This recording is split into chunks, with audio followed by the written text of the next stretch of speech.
నమస్కారం. శ్రీ మేధా విద్యా సంస్థలు సమర్పించు లక్ష్యం కార్యక్రమానికి స్వాగతం. ఇంజనీరింగ్ విద్యను దేశంలో ప్రఖ్యాతి గడించిన ఐఐటీలు, తర్వాత ఎన్ఐటీలు, బిట్స్ పిలానిల్ లాంటి సంస్థల్లో చదవాలని అనుకుంటారు. వాటి తర్వాత రాష్ట్ర పరిధిలోని యూనివర్సిటీల్లో, ప్రముఖ కాలేజీల్లో చేరటానికి ప్రాధాన్యత ఇస్తారు. జేఈ, ఎంసెట్, పోటీ పరీక్ష ఏదైనా వచ్చిన ర్యాంకు ఆధారంగా కాలేజీ ఎంపిక, కోర్సు ఎంపిక చేసుకోవటం అత్యంత క్లిష్టమైన ప్రక్రియ. ఈ నేపథ్యంలో పోటీ పరీక్షల్లో వచ్చిన ర్యాంకు ఆధారంగా కాలేజీ ఎంపిక, కోర్సు ఎంపిక చేసుకునే ముందు విద్యార్థులు తీసుకోవాల్సిన జాగ్రత్తలు, మెళకువలను నిపుణుల ద్వారా తెలుసుకుందాం.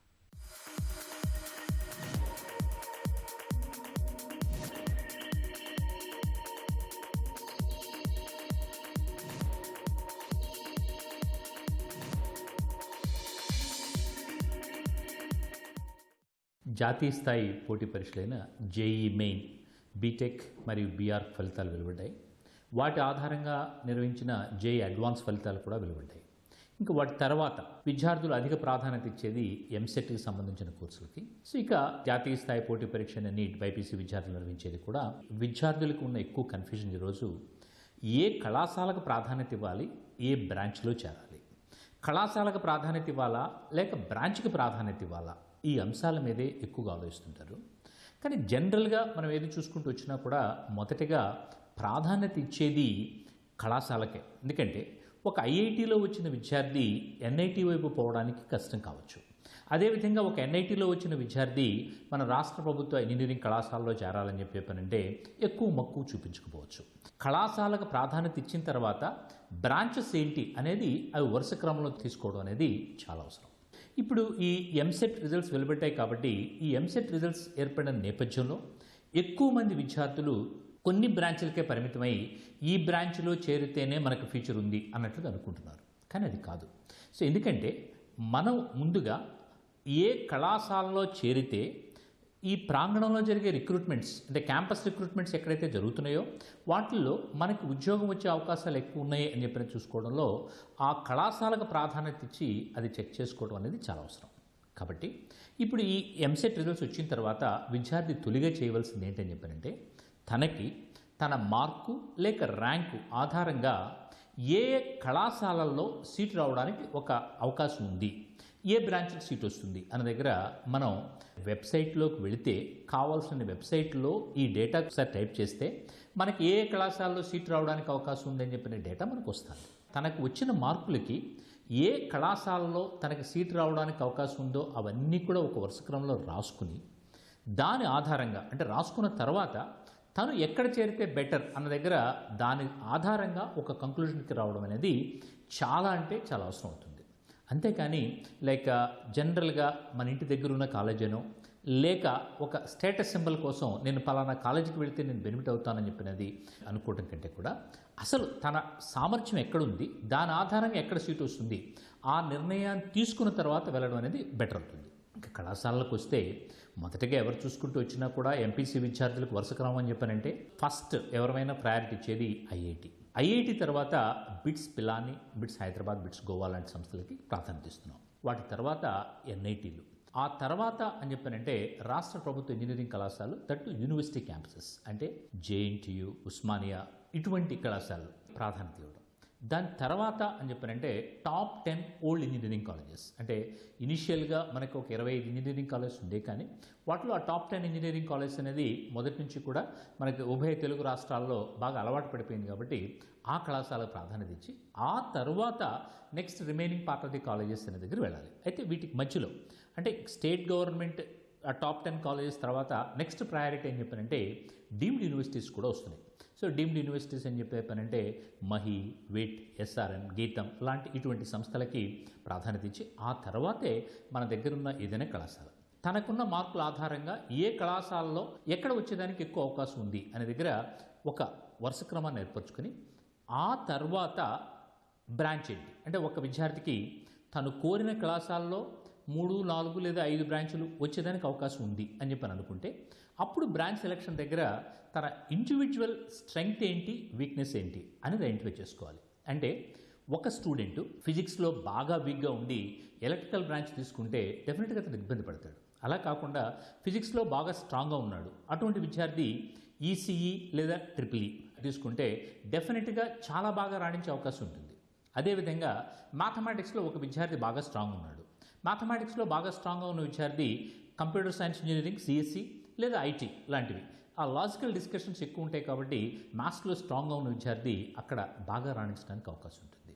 అదేవిధంగా కెమిస్ట్రీలో ఒక విద్యార్థి బాగా స్ట్రాంగ్ ఉన్నాడు, అతను కెమికల్ టెక్నాలజీ వైపు కానీ లేదా బయోటెక్నాలజీ వైపు కానీ వెళ్ళగలిగితే డెఫినెట్గా ఆ విద్యార్థికి బెటర్ ఫిట్, అంటే తన అభిరుచి ఏ అంశం వైపు ఎక్కువ ఉందో ఆ వైపుకే విద్యార్థి వెళ్ళగలిగితే డెఫినెట్గా అతని భవిష్యత్తు బంగారు భవిష్యత్తు అవుతుంది. గత ఎంసెట్కి ఈసారి ఎంసెట్కి వచ్చినప్పుడు ఫలితాల్లో చాలా మార్పు కనపడుతుంది. అంటే కోవిడ్ యొక్క నేపథ్యం ఎంసెట్ ఫలితాల్లో కూడా కనపడుతూనే వస్తుంది. సో 180 మార్కులకు నిర్వహించే ఈ ఎంసెట్ పరీక్షలో నార్మలైజ్డ్, అంటే నార్మలైజేషన్ అని చెప్పానంటే ఆన్లైన్ ఎగ్జామినేషన్ రూపంలో జరుగుతుంది కాబట్టి ఒక సందర్భంలో పేపర్ టఫ్గా ఉండొచ్చు, ఒక సందర్భంలో ఈజీగా ఉండొచ్చు. అందువల్ల టఫ్గా పేపర్ ఉన్న టీంకి కొన్ని మార్క్స్ యాడ్ అవ్వచ్చు, అలాగే ఈజీగా పేపర్స్ ఉన్న స్టూడెంట్కి కొంత పార్ట్ తగ్గొచ్చు. అంటే ఇవన్నీ డెసిమల్స్లోనే జరుగుతున్నాయి కానీ హ్యూజ్ వేరియేషన్స్ కాదు. అయినప్పటికీ ఆ మార్క్స్ చూసుకుంటూ వస్తే గతానికి ఇప్పటికీ మరి చాలా తేడా ఉంది. అంటే ఈ విధంగా 2 డిజిట్ ర్యాంక్ సాధించగలిగాడు అని చెప్పారంటే తను కోరిన కాలేజీలో తను కోరిన బ్రాంచ్ అనేది వస్తుంది. సో అలాగే 74 మార్కుల పైన వచ్చే విద్యార్థులకి 3 డిజిట్ ర్యాంక్ వచ్చింది. 3 డిజిట్ అని చెప్పానంటే 1000 లోపు 999 లోపు ర్యాంక్స్ అనేది రావడం జరిగింది. ఆ విద్యార్థులు కూడా యూనివర్సిటీ ఇంజనీరింగ్ కాలేజెస్లో మంచి కాలేజీల్లో మనకి ఆ ప్రయారిటీ ఆఫ్ కాలేజ్ బేస్ చేసుకుని తన కోరిన కాలేజీలో సీట్ రావచ్చు. అదేవిధంగా అప్రాక్సిమేట్గా ఇది 3000, 4000 ర్యాంక్ వరకు కూడా మనకి యూనివర్సిటీ కాలేజ్లో డిఫరెంట్ బ్రాంచెస్లో మనకి సీట్స్ పొందడానికి అవకాశం ఉంది. సో ఆ పైన అంటే లైక్ 5000 ర్యాంక్ వరకు టాప్ 10 ఓల్డ్ ఇంజనీరింగ్ కాలేజ్లో కూడా రావడానికి అవకాశం ఉంది. 60 మార్కులు వచ్చిన విద్యార్థికి మనం చెప్పిన ఎన్ని కాలేజీల్లో సీట్ రావడానికి సుమారుగా 33% మార్క్స్ స్కోర్ చేసుకోగలిగిన విద్యార్థి ఎవరైనా కూడా టాప్ కాలేజెస్లో మనకి ఎంసెట్ ద్వారా అడ్మిషన్ పొందే అవకాశం అని చెప్పినది ఏర్పడుతుంది. సో అదేవిధంగా 10,000 ర్యాంక్ అని చెప్పినది అప్రాక్సిమేట్గా 54 మార్కులు 55 మార్కులకి 10,000 ర్యాంక్ అనేది రావడం జరిగింది. సో ఈ 10,000 ర్యాంక్ లోపల వచ్చిన విద్యార్థులందరికీ కూడా బెటర్ కాలేజెస్లో రావడానికి అవకాశాలు చాలా ఎక్కువగా ఉన్నాయి. సో ఇక మనం వెనక్కి వెళ్తే 26 మార్కులు లేదా 27 మార్కులకి 80,000 ర్యాంక్ వచ్చింది. అంతవరకు సీట్లు వస్తాయి, అంటే 27 మార్కులు వచ్చిన విద్యార్థికి కూడా సీట్లు వస్తాయి. కానీ మనకి వేరియేషన్ ఏంటని చెప్పారంటే ఏ కాలేజీలో అని చెప్పనేది చాలా తేడా ఉంటుంది. సో వాటిలో అంటే మరీ లో మార్క్స్ వచ్చిన స్టూడెంట్స్ సో ఎక్కడో ఏదో రూరల్ బ్యాక్గ్రౌండ్లో ఉన్న ఇంజనీరింగ్ కళాశాలల కంటే కూడా మనకి కాస్త డీమ్డ్ యూనివర్సిటీస్కి కాస్త ప్రాధాన్యత ఇచ్చి వెళ్ళగలిగితే I think their future could be definitely in a better way. దేశవ్యాప్తంగా కోర్టులలో పేరుకుపోయిన వివిధ రకాల కేసులు, లిటిగేషన్లు, అనేక రకాల కుటుంబ సమస్యల పరిష్కార మార్గాలలో నేడు అత్యంత కీలక పాత్రను వహిస్తున్న న్యాయ మార్గం ఆర్బిట్రేషన్. ఈ రంగంలోకి ప్రవేశించడానికి కొన్ని కోర్సులు కూడా నేడు అందుబాటులో ఉన్నాయి. ఎన్నో నేషనల్ లా యూనివర్సిటీలు, ఇతర లా కాలేజీలు కూడా ఈ కోర్సులను అందిస్తున్నాయి. దీనికి ఎలాంటి వయోపరిమితి లేదు. రిటైర్డ్ వ్యక్తులు కూడా ఈ కోర్సులు చేసి చట్టపరంగా ఈ ఆర్బిట్రేషన్ రంగంలో ప్రవేశించవచ్చు. న్యాయవాద వృత్తిపై ఆసక్తి ఉన్నవారు ఈ కోర్సులు చేసి ఈ రంగంలో రాణించవచ్చు. ఇందుకు సంబంధించిన సమగ్ర సమాచారాన్ని నిపుణుల ద్వారా తెలుసుకుందాం.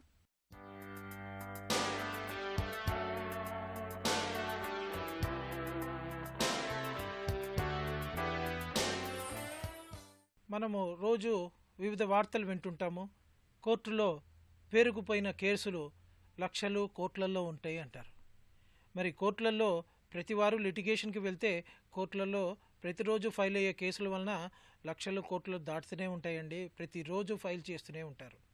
మరి ఈ పర్టికులర్ కోర్టులో ఇన్ని పేరుకుపోయిన వివాదాలని ఎట్లా పరిష్కరించుకోవాలా? ఇవి పరిష్కార మార్గాలు ఏమేమిటి ఉపయోగించుకోవచ్చు? దీనికి ముఖ్యంగా ప్రపంచంలో ఆర్బిట్రేషన్ అనేది చాలా ఇంపార్టెంట్ యాక్ట్ అండి. ఈ కోర్టులో పేరుకుపోయిన లిటిగేషన్స్కి అగెనిస్ట్గా ఆల్టర్నేట్ డిస్ప్యూట్ సిస్టమ్ అనేది ఈ ఆర్బిట్రేషన్ ఉపయోగించుకొని కోర్టులో ఉన్న లిటిగేషన్స్ని కూడా పరిష్కారం చేసుకోవడానికి అవకాశం ఉందండి. ఈ పర్టికులర్ ఆర్బిట్రేషన్ అనేది చాలా మందికి తెలియదండి. ఎందుకంటే ఇది ఆల్టర్నేట్ డిస్ప్యూట్ రిజల్యూషన్ మెథడ్ అంటారండి. దీంట్లో మనకి ఆర్బిట్రేషను, మీడియేషను, కన్సిలియేషను ఇవన్నీ కూడా alternate to the litigation in the courts అండి. ఈ పర్టికులర్ దాంట్లో మీరు ఆర్బిట్రేషన్ అనేది ఒక సబ్జెక్ట్ కింద ఆలోచిస్తే ఇది తెలుగులో మనము మధ్యవర్తిత్వం అంటామండి. లా ఉందండి ఇండియాలో, ఆర్బిట్రేషన్ అండ్ కన్సిలేషన్ యాక్ట్ 1996. దాని అమెండ్మెంట్స్ 2015, 2019 అయినాయండి. ముఖ్యంగా మన పివి నరసింహారావు గారు ఎవరైతే ఈ ఎకనామిక్ రిఫార్మ్స్ తీసుకొచ్చారో మన్మోహన్ సింగ్ గారి సపోర్ట్ తోటి, అప్పుడు మల్టీనేషనల్ కంపెనీస్ ఇండియాలో అడిగినాయి, మేము ఏదైనా వివాదం వస్తే మరి కోర్టులకు వెళ్ళి 20 సంవత్సరాలు 10 సంవత్సరాలు గడపాల్సి వస్తుందా అని. దానికి ప్రపంచంలో ఉన్న ఇట్లాంటి ఆల్టర్నేట్ డిస్ప్యూట్ రిజల్యూషన్ సిస్టమ్ని ఒక యాక్ట్ రూపంలో ఆర్బిట్రేషన్ అండ్ కన్సిలేషన్ యాక్ట్ 1996కి మొట్టమొదటిసారి ఇండియాలో ఆ యాక్ట్ని తీసుకొచ్చి కోర్టులకే వెళ్ళక్కర్లే లిటిగేషన్కి. కోర్టు బయట కూడా మీరు ఈ లిటిగేషన్ వివాద పరిష్కార మార్గాన్ని ఆ రూల్ అండ్ లా పెట్టుకొని ఒక ఇన్స్టిట్యూషనలైజ్డ్ ఆర్బిట్రేషన్ కింద ఒక ఎవరైతే ఆర్బిట్రేషన్ సెంటర్స్ ఉన్నాయో, ఇండియాలో రికగ్నైజ్డ్ ఆర్బిట్రేషన్ సెంటర్స్ ఉన్నాయండి. ఆ ఆర్బిట్రేషన్ సెంట్రల్ ఐసిఏడిఆర్ లేకపోతే ఐసిఏ వివిధ రకాల సంస్థల పేర్లు ఇండియాలో ఉన్నాయండి. వాటిని ఉపయోగించుకొని మీరు ఈ ఆర్బిట్రేషన్ వివాద పరిష్కార మార్గాల్ని చేసుకోవచ్చండి. వీళ్ళు రూల్ ఆఫ్ లా అనేది ఈ ఆర్బిట్రేషన్ ఏదైతే యాక్ట్ ఉందో, ఈ ఆర్బిట్రేషన్ అండ్ కన్సిలేషన్ యాక్ట్ని ఉపయోగించుకొని దీన్ని అడ్మినిస్టర్ చేస్తారండి. వాళ్ళ దగ్గర ఫర్ ఎగ్జాంపుల్ ఎవరైనా ఈ మధ్యకాలంలో ఒక ఇంజనీర్ గారు రిటైర్ అయి ఉంటారండి.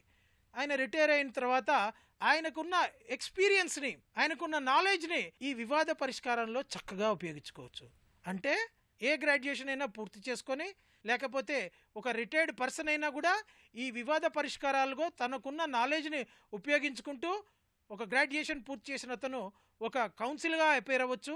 ఏదైతే ఒక రిటైర్డ్ సంస్థలో, ఒక గవర్నమెంట్ సంస్థలో 10 ఏళ్ళు సంస్థ ఏ క్వాలిఫికేషన్ అయినా కూడా వాళ్ళు ఆర్బిట్రేటర్గా ఎలిజిబుల్ క్వాలిఫికేషన్ అండి. అంటే ఒక జడ్జి రూపంలో వాళ్ళు అక్కడ కూర్చొని ఆర్బిట్రేషన్ ట్రిబ్యునల్లో కూర్చొని వాళ్ళు ఆర్బిట్రేషన్ చేసి ఈ లిటిగేషన్ని, ఈ డిస్ప్యూట్ని వాళ్ళు ఈజీగా రిజాల్వ్ చేస్తే కోర్టులకు వెళ్ళక్కర్లేదండి ప్రతి వాళ్ళు. అంటే వాళ్ళు ప్రాక్టీస్ చేయడానికి ఆర్బిట్రేషన్ అనేది ఒక పిల్లర్ కింద పెట్టుకోవచ్చు. This is self skilled educational system. అంటే మనం చదువుకున్నామంటే ఆ లా గురించి, ఆ సబ్జెక్ట్ ఆర్బిట్రేషన్ గురించి మనం చదువుకున్నామంటే మన డిగ్రీ లాలో ఉండకపోయినా కూడా పర్వాలేదు, మనము BA BCom చేసినా కూడా పర్వాలేదు, BSc చేసినా కూడా పర్వాలేదు.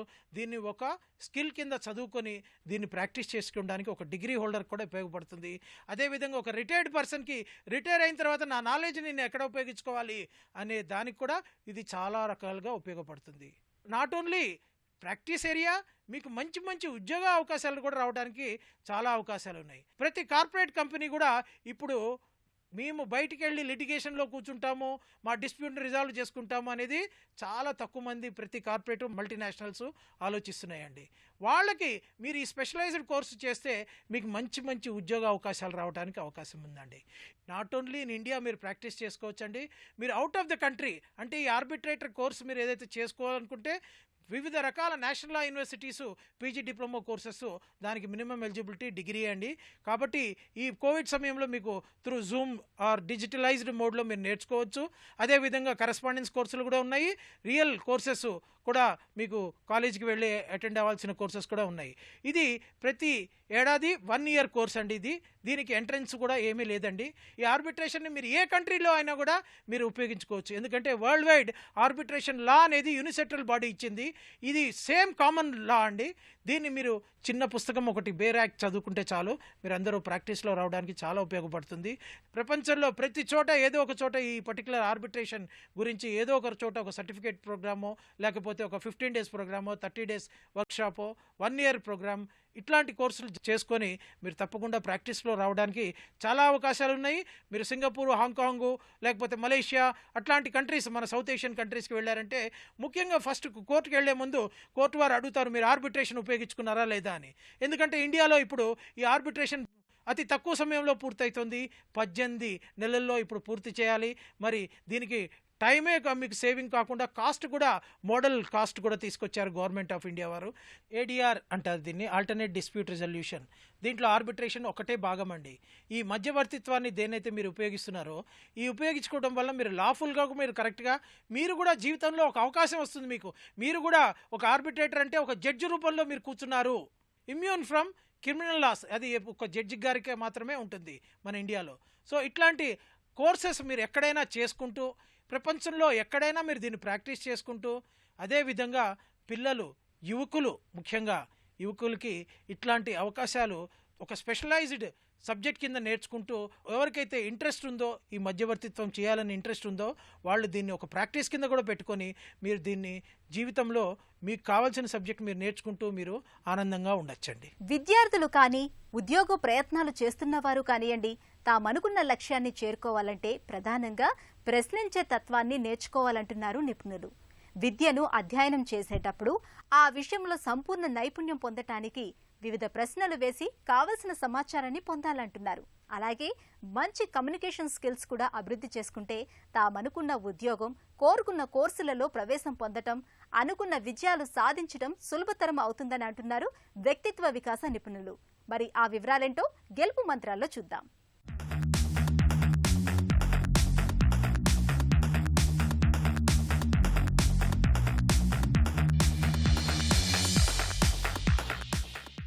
నేను డిగ్రీ పాస్ అయ్యాను, బీటెక్ పాస్ అయ్యాను, ఎంబీఏ అయిపోయింది, కానీ ఉద్యోగం లేదు. ఇది మనం ప్రతిరోజు వింటున్న మాట. ఎందుకు చదువుకున్న తర్వాత, ఒక పోస్ట్ గ్రాడ్యుయేషన్ తర్వాత ఎందుకు ఉద్యోగాలు రావట్లేదు? మీరు చదువు ఎలాగో నేర్చుకుంటున్నారు కాలేజీలో, కానీ నైపుణ్యం నేర్చుకుంటున్నారా? స్కిల్స్ నేర్చుకుంటున్నారా? ధైర్యం నేర్చుకుంటున్నారా? నలుగురిని ఫేస్ చేయడం నేర్చుకుంటున్నారా? మీ మనసులో ఉన్న మాట చెప్పడం నేర్చుకుంటున్నారా? ఎప్పుడైతే కమ్యూనికేషన్ వ్యవస్థ బాగుందో, ఎప్పుడైతే అద్భుతంగా మాట్లాడగలుగుతున్నారో, మీకు ఉద్యోగాలకు ప్రాబ్లం ఉండదు. ఎక్కడ ఏ కంపెనీలో ఏ జాబ్ అయినా ఉన్నది పోయిందంటే కారణం ఏంటంటే అక్కడ మిమ్మల్ని తీసేస్తున్నారంటే, మిమ్మల్ని తీసుకోవట్లేదంటే మీరు ఆ కంపెనీలో ఎంత అద్భుతంగా వాళ్ళ కంపెనీని రాణించే విధంగా, కంపెనీ ముందుకెళ్లే విధంగా మీరు ఎంత అద్భుతంగా ఇస్తారనేది వాళ్ళకి చాలా ఇంపార్టెంట్. అంటే దానికి కావాల్సింది communication skills, time management, human relations, మానవతా సంబంధాలు. మిత్రులారా, ఒకటి మీ చదువుతో పాటు ఆంగ్లం నేర్చుకోండి. రెండోది కమ్యూనికేషన్, మీ మనసులో ఉన్న మాట చెప్పడము, 10 మందితో మాట్లాడగలము, 10 మందికి కన్విన్స్ చేసి చెప్పగలము, మీకు ఇచ్చిన పనిని పక్క వాళ్ళకి చెప్పడము, మీరు మీ బాస్ ఇచ్చిన పనిని మీ సబార్డినేట్ చెప్పడము. ఇదేనండి కమ్యూనికేషన్ అంటే. అంటే మీ మనసులో ఉంది వేరే చెప్పడము, వేరే మనసులో ఉంది మనం తెలుసుకోవడం. మనకు తెలిసినంత వరకు భగవంతుడు తపస్సు చేస్తే కిందికి వస్తాడట, కానీ భగవంతుడు కిందికి వచ్చినాక తపస్సు చేసుకుని మనిషి ఏమంటారు తెలుసా? నరుడా ఏమి నీ కోరిక అంటాడు. అంటే నీ మనసులో ఉంది భగవంతునికే తెలియదు కదా. అంటే దాని అర్థం ఏం తెలుసా? మనసులో ఉన్న మాట బయటికి రావాలంటే నోట్ల నుంచి మాట రావాలి. This my youth you should learn, my dear unemployed you should learn. మీరు నేర్చుకోవాల్సింది ఇదేనండి. మనసులో ఉంది మాట మాట్లాడడం మొదలుపెట్టండి. తల్లిదండ్రులు ఎప్పుడు కూడా మనం ఆలోచిస్తుంది పిల్లలకు మార్కులు, ఉద్యోగం అని ఆలోచిస్తున్నారు. కానీ నా వాడు మార్కులతో పాటు 10 మందికి ఉద్యోగాలు ఇచ్చేవాడుగా తయారు చేయించవచ్చా? దీన్ని ప్రశ్నించే తత్వం అంటారండి. ఫస్ట్ క్లాస్లోనే ఉపాధ్యాయుని ఇది ఎందుకు, ఎలా, why, what, how, when, where, ఇది కనుక అడగలిగితే వాళ్ళ మైండ్ మొత్తం క్లియర్ అవుతుందండి. ఒకటి చెప్తానండి, ప్రశ్న ఎక్కడ ఉంటుందో ఆ ప్రపంచం బాగుంటుంది. మీ వర్డ్ క్రియేట్స్ యువర్ వరల్డ్. మూడోది చాలా ఇంపార్టెంట్, అది టెక్నాలజీ నేర్చుకోవడం. ఎన్నో మీరు రోజు మీ మొబైల్ చేతిలో పట్టుకొని అన్ని చూస్తూ ఉంటారు కదా, అవన్నీ మిమ్మల్ని వాడుకుంటున్నాయి, కానీ మీరు వాడిని వాడుకుంటున్నారా? ఫేస్బుక్ మిమ్మల్ని వాడుకుంటున్నారు, ఫేస్బుక్ మీరు వాడుకుంటున్నారా? యూట్యూబ్ మిమ్మల్ని వాడుకుంటుంది, యూట్యూబ్ మీరు వాడుకుంటారా? ఒకప్పుడు లైబ్రరీకి వెళ్ళే వాళ్ళం, లైబ్రరీ మీ చేతిలో ఉంది మొబైల్ ఫోన్, దాంతో నేర్చుకోవచ్చు కదా. అంటే ఎప్పుడైతే నేర్చుకోవడం మొదలుపెట్టారో జీవితం అద్భుతంగా ఉంటుంది. నేర్చుకోవడాన్ని ఇంగ్లీష్లో లెర్నింగ్ అంటారండి. లెర్నింగ్లో ఎల్ తీసేస్తే ఎర్నింగ్ ఉంటుంది మిత్రమా, లెర్నింగ్లోనే ఎర్నింగ్ ఉంటుంది. లెర్నింగ్ ఆపొద్దు, లెర్నింగ్ ఆగకూడదు, జీవితాంతం నేర్చుకోవాలండి. గొప్ప వాళ్ళు చేసింది అదే. గొప్ప వాళ్ళు గొప్పగా అయింది కారణం ఏంటంటే వాళ్ళు నేర్చుకుంటున్నారు జీవితాంతం. మనం ఏమంటున్నాము, సార్ ఆ కంపెనీ వాడు 5,000 మంది చేశాడు, ఈ కంపెనీ వాడు 10,000 మంది చేశాడు. అందరు తీసేయాలని కొంతమంది ఉన్నారు కదా. కొంతమంది ఉండడానికి కారణం ఏంటంటే వాళ్ళ దగ్గర నైపుణ్యం ఉంది, వాళ్ళ దగ్గర తెలివి ఉంది, ఆ కంపెనీకి పనికొచ్చడానికి వాళ్ళ దగ్గర ఆ యొక్క సత్తా ఉంది. అంటే మిమ్మల్ని తీసేశారంటే మీరు కంపెనీకి పనిచేశారా, కంపెనీలో మీరు పనిచేశారా, మీరు కంపెనీకి పనికొచ్చే విధంగా మీరు నేర్చుకున్నారా, కంపెనీ డెవలప్ అయ్యి మీరు ఆలోచించారా? ఇవన్నీ ఆలోచిస్తే ఏ ఉద్యోగం ఎవరు తీసేరండి. ఒకటోది ఉద్యోగం ఆలోచిస్తున్నారు నా అన్ఎంప్లాయిడ్ యూత్. నేను ఓపెన్గా చెప్తానండి, మీరు వేరే కంపెనీకి పనిచేస్తే చెయ్యండి. ఒక 1 year, 2 years, 3 years, 4 years పనిచేయండి. కానీ కంపెనీకి లాభం వస్తుందా, మీకు లాభం వస్తుందా? ఇప్పుడు నేను చెప్పబోయేది టోటల్ డిఫరెంట్గా ఉంటుందండి. ఇంతవరకు ఉద్యోగం నిలబెట్టుకోమని చెప్పాను. ఇప్పుడేమన్నా తెలుసా, ఉద్యోగము అనుభవం కోసమే పనిచేయండి. అనుభవం సంపాదించినాక మీరే నలుగురికి ఉద్యోగం ఇవ్వండి. ఎంటర్‌ప్రెన్యూర్‌షిప్. మీరే చిన్న ఇండస్ట్రీ స్టార్ట్ చేయొచ్చు. నీ మైండ్ను వాడుకుంటే నువ్వు అనుకుని సాధిస్తావు. నీ మైండ్ని వాడుకుంటే మైండ్ను నిన్ను వాడుకుంటాడు. నీ తెలివిని వాడుకో, నీ టైంను వాడుకో, నీ దేహాన్ని వాడుకో. వాడుకోకుంటే వేరేవాడు వాడుకుంటాడు. అంటే వాడుకున్నోడు లీడర్, వాడుకోబడ్డాడు లేబర్. భగవంతుడు ఇచ్చిన అద్భుతమైన తెలివి. ఈ యొక్క కెపాసిటీ మీకు తెలుసా? ఇప్పుడు నేను ఇక్కడ రికార్డ్ అవుతుంది. నాకు ఆ కెమెరా ఒక 5 లక్షలు 6 లక్షలు ఉంటుంది.